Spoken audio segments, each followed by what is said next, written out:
Hello everyone. भोलिबाट हाम्रो class 12 को फाइनल एक्जाम सुरु हुँदैछ। त्यसको लागि चाहिँ सबैभन्दा पहिला बेस्ट अफ लक भन्न चाहन्छु।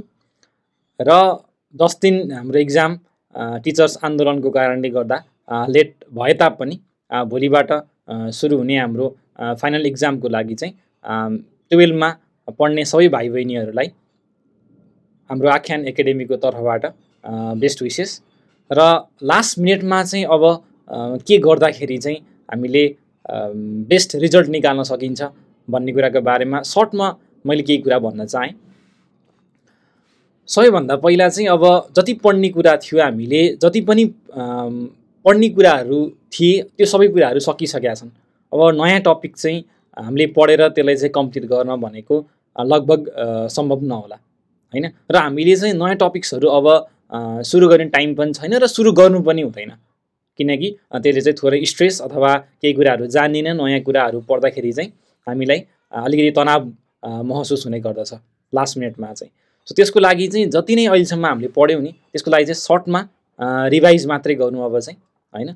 कुनै पनि एक्जाम भन्दा अगाडि चाहिँ त्यसलाई रिभाइज मात्रै गर्नु, नयाँ कुराहरू चाहिँ सकेसम्म कम नै हेर्ने गर्नु एक्जाम भन्दा अगाडि दिनमा चाहिँ हैन। अनि अर्को मेजर कुरा स्टुडेन्ट्सहरूले ख्याल नगर्ने भनेको चाहिँ नसुत्ने है त। सो जति कुराहरू पढिसकेको छ त्यो पढि नै सकेको छ, जे रिजल्ट हुन्छ त्यो भइ नै हाल्छ जसरी भए पनि। सो अब हामीले पढेर मात्रै भएन कि त्यो कुरालाई गएर एक्जाममा लेख्नु पनि सक्नुपर्छ। त्यसको लागि चाहिँ हामीलाई हाम्रो शरीरलाई चाहिँ के चाहिन्छ त, रेस्ट चाहिन्छ। सो त्यसको लागि चाहिँ हाम्रो दिनमा 8 घण्टा चाहिँ लगभग सबैले टाइम निकालेर सुत्नु हैन। सकेसम्म छिटो बेडमा जानु, किनकि दिन लाग्न टाइम लाग्न सक्छ, रातभरि बस्ने बानी पनि हुन्छ। अब हाम्रो एक्जाम बिहान हुन्छ, सो त्यो कारणले गर्दाखेरि छिटो सुत्नु र अलिकति छिटो उठ्नु, पहिलो पोइन्ट। दोस्रो पोइन्ट चाहिँ बिहान उठेर, एक्जाम बिहान भएको कारणले गर्दा हाम्रो बिहान उठेर चाहिँ एकचोटि जति पनि पढेको कुराहरू छन् त्यसलाई चाहिँ एकचोटि फाइनल टच अथवा फाइनल एकचोटि सर र पन्ना भने पनि आफूले बनाएको नोट्स अथवा क्वेसन प्र्याक्टिस अथवा बुक जे पढ्नु भएको छ तपाईँले त्यो कुराहरूलाई चाहिँ सर एकचोटि रिभाइज गरेर बल्ल चाहिँ हाम्रो एक्जामको लागि निस्किनु।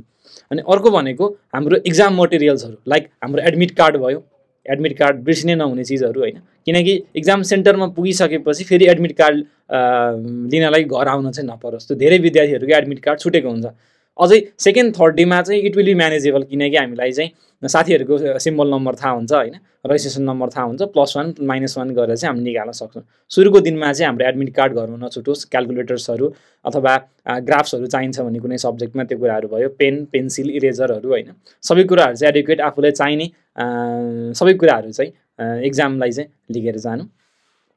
र हाम्रो अब चाहिँ स्ट्रेस चाहिँ नलिनु, मेजर कुरा चाहिँ होइन। जतिसुकै पढ्ने कुराहरू त्यो पढिसकेको छ, हामीले मजाले पढेका छौँ। ओभरअल हाम्रो 12 महिनाको पिरियडमा अथवा 8 महिनाको पिरियडमा जति पनि टाइम थियो हामीसँग त्यसलाई हामीले मजाले पढेका छौँ। सो आफूमा चाहिँ ढुक्क एकदम कन्फिडेन्स भएका साथ जानु। बिहान जानुभन्दा अगाडि बाआमाको आशीर्वादसहित जानु र एक्जाम चाहिँ एकदमै राम्रो गर्नु भन्ने बेस्ट विशेष चाहिँ हाम्रो आख्यान एकाडेमीको तर्फबाट सबै विद्यार्थीहरूलाई चाहिँ हामीले भन्न चाह्यौँ।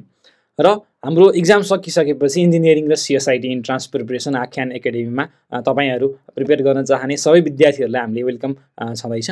सो त्यो बेलासम्म चाहिँ हाम्रो एक्जाम चाहिँ एकदमै राम्रो गर्नु भन्ने आशासहित आजको यो भिडियो चाहिँ मैले यहीँ टुङ्गाउन चाहेँ। So best wishes everyone, thank you.